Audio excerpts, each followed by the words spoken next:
This video explores the history of the grand jury, examining why most nations abandoned this citizen-led institution, while arguing that Canada never lawfully did so. Originating in 12th century England, the grand jury served as a mechanism for citizens to investigate wrongdoing, historically operating independently of the crown. While most jurisdictions have dismantled this institution, this video discusses the thesis that Canada uniquely retains the common law presentment function. In England, abolition efforts spanned decades, beginning with bills in the mid-19th century. Following a suspension during the early 20th century, the institution was expressly abolished by the Administration of Justice Act in 1933, with the Criminal Justice Act of 1948 removing the final remnants, primarily due to cost and efficiency concerns. The United States constitutionalized the grand jury via the Fifth Amendment. However, it evolved into a prosecutor-directed tool, functioning as part of the state apparatus rather than an independent citizen body. Many states have since opted to utilize preliminary hearings instead. In California, the civil grand jury investigates local government, audits agencies, and inspects jails.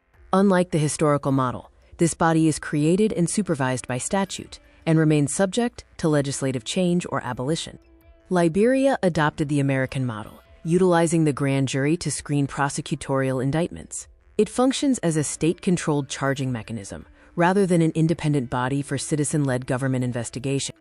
In Australia, the institution has been largely abolished, with only a statutory remnant remaining in Victoria as a dormant charging mechanism. Meanwhile, New Zealand abolished its grand juries in 1961, leaving no equivalent citizen institution today.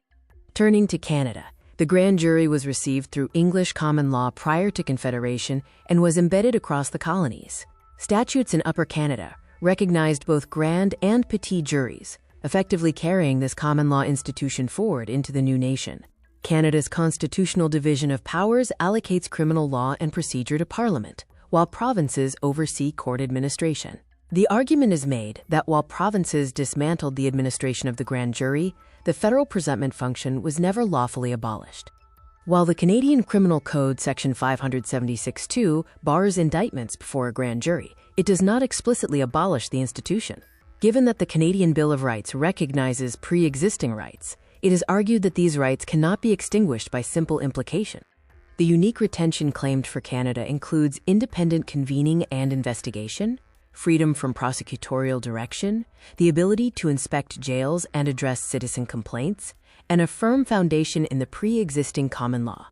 In conclusion, while most countries replaced or abolished the grand jury, the argument remains that Canada did not lawfully abolish this common law function.